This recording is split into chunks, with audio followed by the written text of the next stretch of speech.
સુરતના લિંબાયત વિસ્તારમાં પોલીસ સ્ટેશનની હદમાં ચાલતા જુગારધામ પર સ્ટેટ મોનિટરિંગ સેલ દ્વારા દરોડા પાડ્યા। સુરતમાં જુગારધામ પર સ્ટેટ મોનિટરિંગ સેલે દરોડા પાડ્યા છે। લિંબાયત પોલીસની હદમાં દરોડા પાડવામાં આવ્યા। ફરી એક વખત પોલીસ ઊંઘતી ઝડપાઈ સ્ટેટ મોનિટરિંગ સેલ દ્વારા રેડ કરી 30 જુગારીઓને ઝડપી પાડ્યા। સન્ની નામના અડ્ડા પર સ્ટેટ મોનિટરિંગ સેલે રેડ કરી હતી।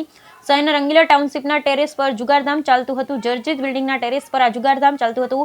એસએમસીએ રેડ પાડી જુગારીઓને રંગે હાથ ઝડપી લીધા છે। બાંબુ વડે પ્લાસ્ટિક બાંધી જુગારધામ ચલાવી રહી છે। એસએમસીની ટીમ દ્વારા એમ્બ્યુલન્સનો ઉપયોગ કરી રેડ પાડવામાં આવી રહ્યો હતો તેવું સૂત્રો જણાવી રહ્યા છે। ત્યારે રેડ દરમિયાન સોનુ પટેલ નામનો યુવક પોલીસથી બચવા માટે ટેરેસ પરથી જ કૂદી પડ્યો અને યુવકને ઈજા પહોંચતા સારવાર માટે સ્મીમેર હોસ્પિટલ ખસેડાયો। ત્યારે જુગારધામ ચલાવનાર મુખ્ય આરોપી સન્ની હાલમાં ફરાર છે। લિંબાયત પોલીસના નાક નીચે ચાલતા જુગારધામ પર સ્ટેટ મોનિટરિંગ સેલે મોટી કાર્યવાહી કરી અને લિંબાયત પોલીસની પેટ્રોલિંગ અને કામગીરી સામે અનેક સવાલો પણ ઉભા થયા છે। Bureau report Sunil Ganjawala, Surat.